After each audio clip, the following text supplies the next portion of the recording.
I'm here my style has changed through the years.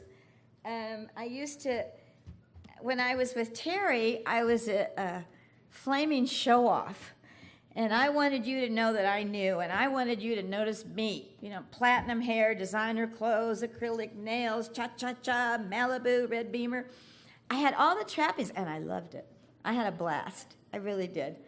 And we were showtimers, and teaching in 7 cities in California with 300 people with big video screens. And people changed their lives with what was on this screen, all in the air, all in the air. It was the days when you had to show up to get the message. It was before, almost before cassettes.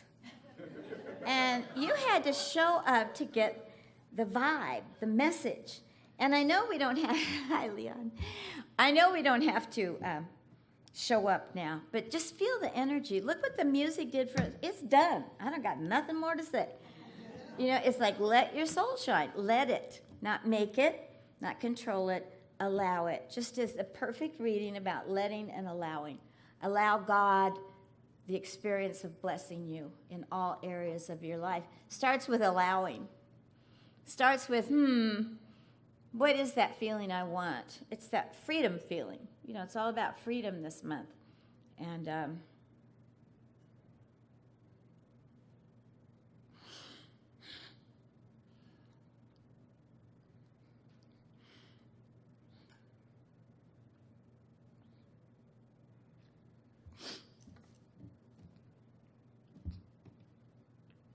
I weep for the people that aren't free today. And I know it's a reflection of my trapped mind. And so freedom begins between our ears with our thoughts of acceptance. You don't have to be compassionate. You don't have to agree, but you can accept. Accept.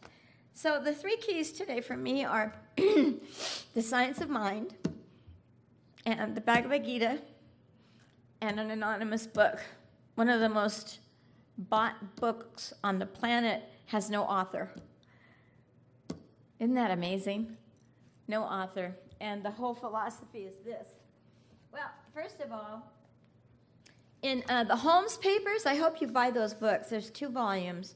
It's the Holmes papers, and they were written by a minister who spent Ernest Holmes' last 4 years with him in his home. And so he recorded these conversations. It's like you're with Ernie in his living room, and he's just, just free-flowing about how exciting this is, how it can make life better, how all you have to do is think, and if you think first, your doing is so much better. And so in the Holmes papers, he defines science of mind like this. Science of mind is a teaching which incorporates the opinions of philosophy, the laws of science, the revelations of religion, as applied to the needs and the aspirations of man. Ernest Holmes. That's beautiful, isn't it? It's that balance of the aspects of our lives that every aspect of our lives came from nothing. And nothing is the best thing there is. Back to nothing. If I can take everything I see back to the nothing. And what Ernest Holmes teaches us is to see through to the truth of the being. You can face facts. You can listen to people that are just morons in your point of view, but you can drop the word moron. You can see through to the essence that we're all energy, and we personalize it with our personalities. And when my personality is running stuff, it doesn't go well. I can embrace my personality with the nothingness from which it came. I'm an interpreted presence of energy. I interpret energy. So I've changed from look at me to how may I say something today that will bless every single person here. The most important person in the room, do you know who the most important person in the room is? The one in your chair. This is for you. And it's for you to claim this service for you. To put a filter on. Like, I set the frequency for the day. And like Sermon by the Sea from Ernest Holmes says, before something and against nothing. Before something and against nothing. So if I'm for having a great time, I don't have to allow anything to derail me or get my attention. I can just stay focused on the frequency I'm choosing to experience life on. Everything's energy, and we get to regulate the energy. So just to claim the day for yourself, to claim this message for yourself. Listen from the frequency of what you want to experience this morning in this service with this talk, knowing that my intention is to expand our awareness and to offer experiences that work, that have been proven in my life, not about me, only to give an example of that it really does work. And so you are the most important person in the room, so just close your eyes and breathe into your energy. You might want to take a circle of light from the base of your spine all the way up and out to infinity. And allow infinity to move all through your spine, knowing that it's the form to the formless, to the form, to the formless, to the form, to the formless. We are the in-between. The closest to the formless I live, the less stress I have. When I'm not attached to people, places, and things, when I'm not hooking into them with judgment and criticism, I am free indeed. The freedom is between your ears. I was like, how much freedom am I going to allow into my life today? Knowing that I am free of everything I see, touch, feel, taste, smell, hear, all the senses can be tuned into the one. That my senses are from the one, and the one can't be sensed unless a human being senses it. So we sense, we express, and we experience. It's all interpretation. Interpretation of life as science of mind, as the Gita, as an anonymous book, as any book that you love to read that lifts your energy. So this is your service. And just decide how you want to feel when you leave today. It's done. It's already done. What you perceive, you can receive. So let it be.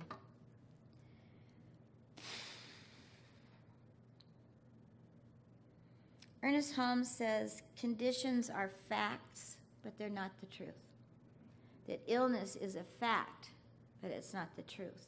There's a greater truth to anything we're seeing or touching or hearing or deciding. There's a greater truth that it comes from. We come from the formless to form to the formless. And I have lived like the form is everything. And the form is nothing called into form by my thoughts. So how important is it to think? How important is it to choose how do you want to be in this service? How do you want to feel? What do you want to be reminded of? You know, Ernest Holmes says, there's nothing new under the sun. We don't have anything new to teach. We just have a new way of looking at it. And so I'm always open to a new way of looking at things. And I've been in recovery for quite a few years. And there's a page, it used to be page 449, now it's page 417, which annoyed me. I had a beamer with page 449 as a personalized license. And they say, oh, what is that in Science of Mind? What is that in the Course in Miracles? I said, it's in recovery. And that we are always recovering. We're recovering the best of us. We're recovering the greatness that we formed ourselves from. Everything is formed to formless. Okay, so this is written by a doctor. His name was Dr. Paul. And he was a very arrogant surgeon. You know how some surgeons are rock stars, clearly? You know, I've been in the hospital with hundreds of people. And when a surgeon comes in, I go, I surrender. I cannot control a surgeon. So anyway, he would operate on people drunk. Can you imagine? And so then he came to recovery, which is all about God. It's all about the formless before addiction. And so this is a paragraph. And acceptance is the answer to all my problems today. When I'm disturbed, it is because I find some person, place, thing, or situation, some fact in my life unacceptable to me. And I can find no serenity until I accept myself, until I accept every person, place, thing, or situation as being exactly the way it's supposed to be in the moment. Well, that's a huge statement, that acceptance is the key to all my problems. So let's look at that. When I first heard the word acceptance, I said, not me. And when I heard surrender, that's ridiculous. If I surrender, the creeps in the world are going to control me. So I developed this personality from whence I came. You know, my personality is my interpretation of what went on in my life. And so it was pretty ugly for a very long time. My poor parents, I was really hard to watch for 34 years. I don't know about you guys, but I just tortured them because I was so different. Excuse me. I had to be different. I didn't want to be anything like them. And then there's a term called terminal uniqueness. You're so terminally unique and you're so safe behind all the scar tissue on your heart. You think you're safe, but you're entrapped by the pain of the past. The pain of the past forms scar tissue, which is normal. And then the scar tissue, I thought, was my protection. This wall of scar tissue of, you can't be angry without being hurt first. So I was solid hurt on legs. I couldn't possibly allow anyone to have any say or anything to do with my personal life. I wasn't safe. So what a journey through all the scar tissue, lots and lots and lots and lots and lots, to being open to the good instead of molded by the bad. To embrace the good it was really hard for me because I didn't have any experience of it. I was born into reaction and offense and attack. There was no inward living. So with Science of Mind, we learn to live from the inside out, not the outside in. We're not at the effect of any material matter. That's why the class after the Gita class is Mind Your Matters, because if something matters, then matter matters too much. That the Gita is very clear on not being trapped or imprisoned by the solid earth. He calls human beings matter envelopes. I know. I have a radio show on Sundays. I'm sorry, it's from 10 to 11, and I always snort. And this one woman said, well, my husband was on last week, and we have a bet of how many times I can make you snort. When I snorted here, when I was the minister, the board president comes up and says, we don't like your snorting. I said, I don't like your judgment. That's why I'm not here anymore. I'd be free. So I loved being a minister, absolutely. Thank you. Yeah, it doesn't bother me, and if it bothers you, there's nothing I can do about it. It's like, this is the way I look, I thought, if I wear this, I'll look too much like a hippie. But I thought, hey, if Dillard's can sell this, I can wear it. And not offend anyone by an Indian-inspired clothing. So the reason I went east in my Science of Mind, I studied Eastern philosophy through the Science of Mind. And it is about detachment. And I didn't know you could have loving detachment. That, I'm stepping away from this. I'm going to let the train go by with no opposition. Just where does my energy belong? When you're looking for a job, you're not looking for a job. You're looking for an energy match where your energy can express the freest. And then the other freedom is that you do everything for God or for the greater good. Like what we're doing here, we're uniting in this energy. The music does it just like that. And then this unified energy is making a difference to the huge energy, to the universal energy, and what Ernest Holmes calls race thought, race consciousness. So when I was dealing with people, absolutely everyone was dying in my support group. 167 people rolled through to die, and it was hard. And I was looking for answers because I was one of these hotshot New Age ministers who think, you thought yourself sick and you can think yourself well. It's like, okay, so I thought myself wrinkled. What can I do about my wrinkles? Nothing. What can I do about my blue eyes? Nothing. You know, what can I do about my offensive personality? I can do better. So he says, illness, you don't have to think yourself sick. And he says, you don't have to know why it happened. You just have to, you face the fact and you call on truth. You face the facts, you call on truth. So he says that race consciousness, you guys love Lily Tomlin? She says race consciousness is the collective hunch. It's the hunch that is ruling the airwaves. It's the hunch that we have taken on to believe. And he says race consciousness is a prolific source of disease. Can you hear that? That for me, people with AIDS had lowered resistance. And in the early 80s, when it was really scary, even for me, we didn't know if we were going to get it or not, the fear and the hatred towards gay people was astounding. It was visceral. You could touch it. And so that hate and a lowered immune system, boom, makes a horrible situation. So we're adding to race thought, but we're adding a higher vibration. We're adding a higher vibration. So just for an example, Friday, I started panicking about today. Do you know ministers prepare for like a week for 20 minutes? It's like, I never used to prepare, and then I started preparing, and I go, I don't like this. So I study, and then I make notes, and then I tore up my notes and threw them away, because in the moment, I want to serve you in the moment.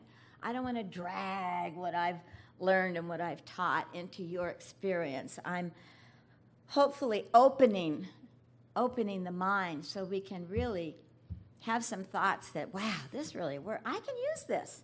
So anyway, I was contracted all around Sunday because I lost 2 days last week. I lost one in the courtroom, and I lost one with 4th of July. I didn't have any freedom. I was lacking freedom.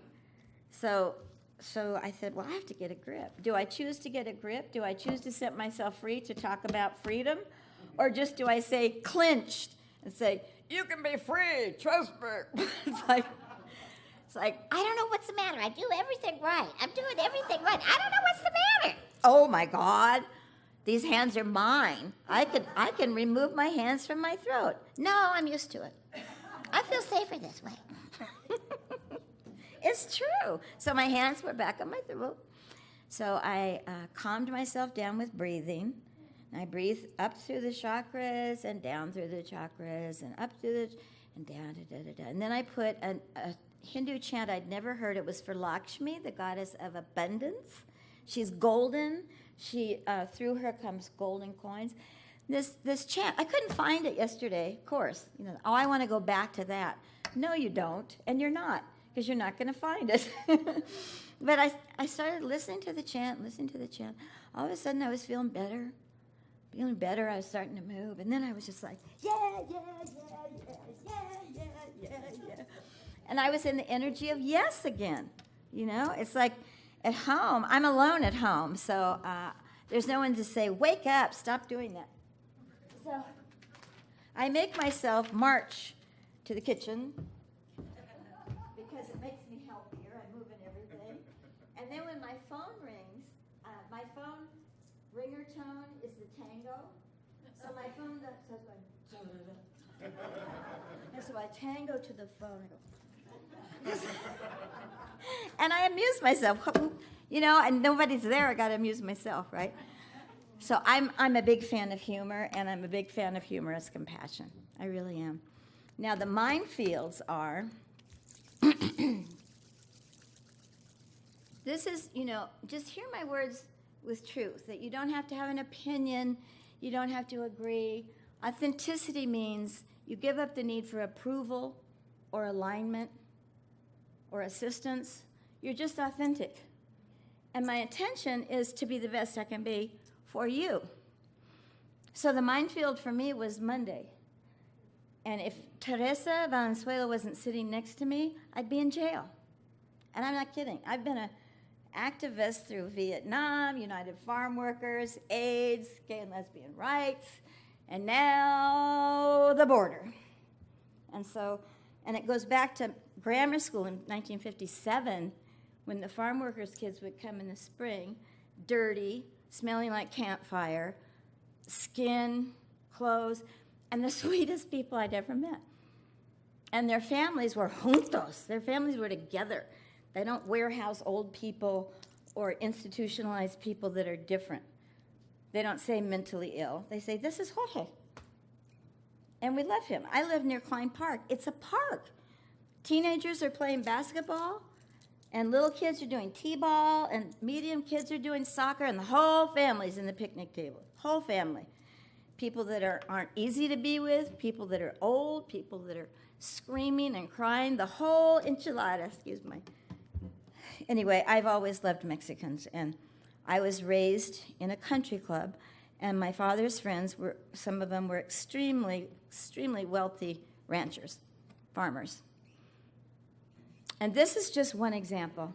I always was listening in on what my parents were saying, and this guy is rattling his highball. Remember highballs?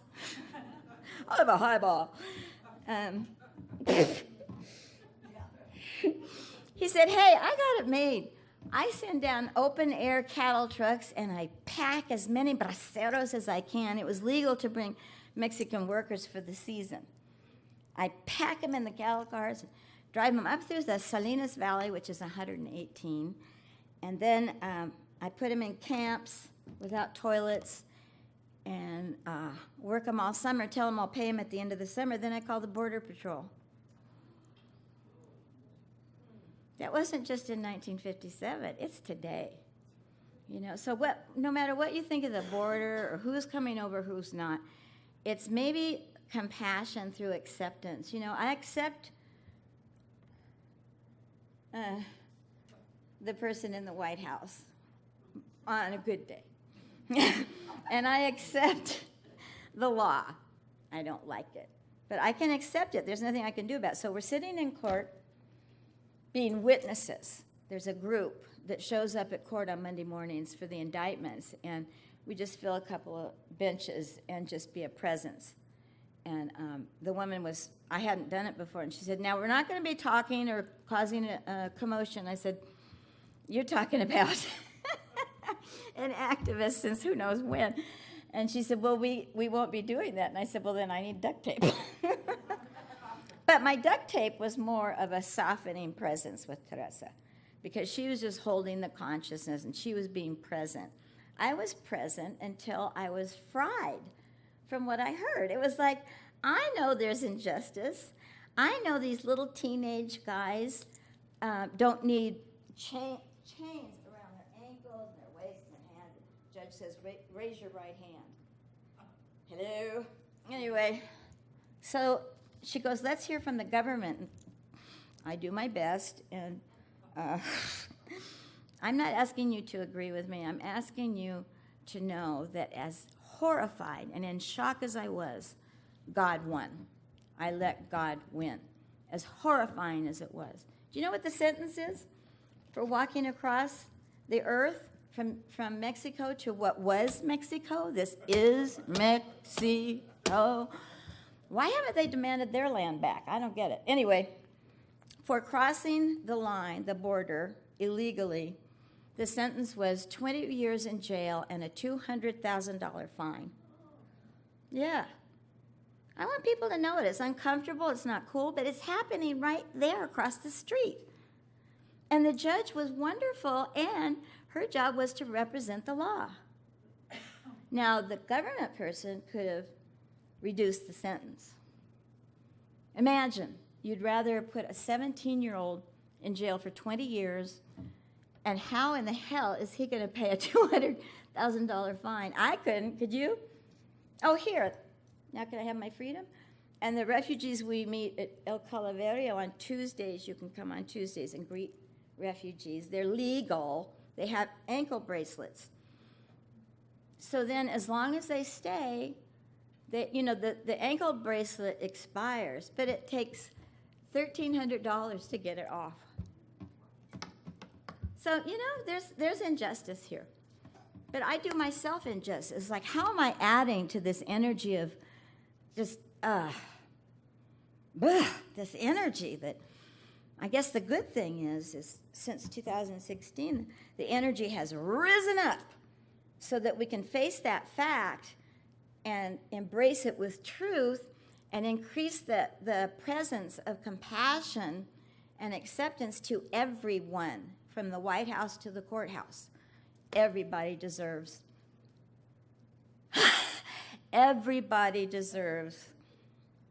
love and acceptance. I accept that the dude in the White House was elected not by popular vote, but he got it. And he's legal. And he's deciding who is illegal. So, it's just this is my country. I felt like I lost it, but this is my country. And I've been free since I've been born. However, I've been an activist for justice for a very, very long time. And I didn't want to get involved again. I've given, but I believe in being a presence. I believe that we ended the war in Vietnam earlier than it would have. I believe that we got medicine released for people with AIDS that the government would not release. I believe we made a difference in getting the vote. Our housekeeper wasn't able to vote till after I graduated from high school. And her grandmother was a slave. So I reached through a lot of history. And then United Farm Workers, I marched with Cesar Chavez for 13 years. He's my Gandhi. He just, amazing man. Nonviolence, right? Martin Luther King, nonviolence. Courthouse on Monday mornings, 8 o'clock, nonviolence. And then home to shock. I couldn't overspeak for the rest of the day because I was seeing it again in a mighty big way in my town. So I may not be able to keep going to court, and I'm able to be a presence. I'm able to speak out about it. I thought, I can't speak about this in church because church isn't supposed to take political views. I'm presenting. And I heard that Reverend Bonnie talked about abuse on Easter. So I thought, if she can do that, I can do this. I love Reverend Bonnie. So what's the deal here? The deal is your identity. What are you identifying with? Are you identifying with the stuff that takes you away from peace, or are you seeing the peace in the facts? There's peace in every person, place, or thing. I can see through to the truth. As Ernest Holmes says to practitioners, we don't heal, we reveal. In the Bhagavad Gita, it says, don't be trapped by the physical world. Bhagavad Gita is transcendental knowledge. I hope you come to the class Tuesdays, either at noon or at 6. But the Bhagavad Gita really set me free. It set me free from being attached to my opinion or to the horror in front of me. It got me back to a greater intelligence, a transcendental intelligence. Then the way free is through yajna, which means service, not volunteering, service. And it means I'm giving the talk to God. I'm listening to the music as God is flowing through these people. The source, the source, the source. This came from the nothingness that is unbelievable, indescribable, can't be named. So just like I got back centered from a very stuck place, we can always set ourselves free. You think? I do too. It just, it's like put on some music you love. Say one word, whether it's Om or free or joy. Gandhi, when he was shot, said immediately the bullet hit, he goes, Ram, Ram, because Ram is God in the aspect of joy. So he died saying joy, because he'd been chanting Ram all his life. If you know Ram Das, he has a mala on his wrist, And wherever, whatever, he's doing Ram, Ram, Ram, because he wants the energy of joy to permeate, saturate him. Okay, so identify with what you love. I'd like Ray Kleitz to come up and show you what I think love is in the greatest depth of form.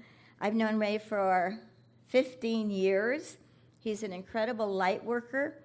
He frees your body up. You can have an appointment with him. And he has Spot with him. Come on up here. Can you see the unison? I get to touch him? Yeah. You always ask. Hey, Spot, brush your hair, honey. If you have pets, you know that they forgive you the minute the door opens, huh? But a person, where have you been? I've been waiting for you. Dinner's cold. But you arrive in Spot's presence and, oh yeah, this is the truth. He doesn't complicate life with words. He's happy. Isn't he wonderful? And Ray has been training him. They're in unison, and he's a service dog. So thank you for your service. Thanks, Ray.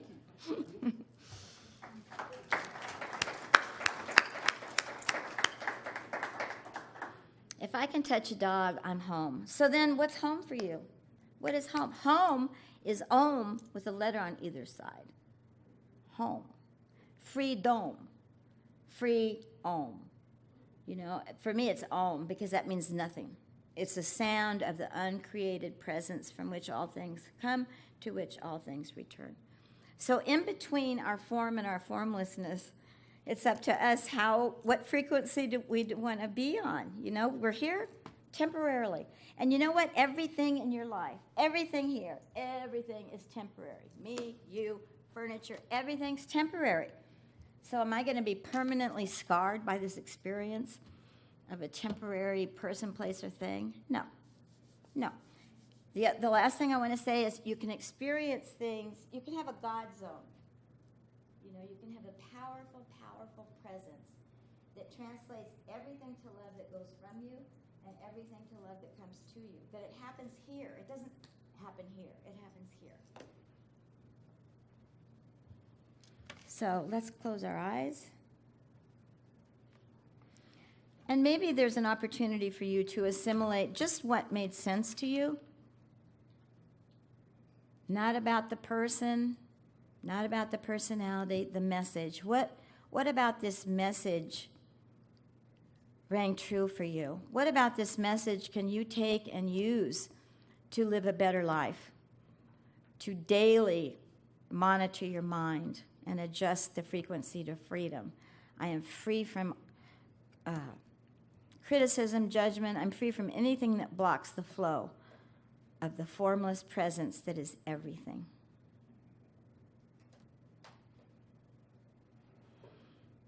So I've asked our family, our music family, to sing Let It Be.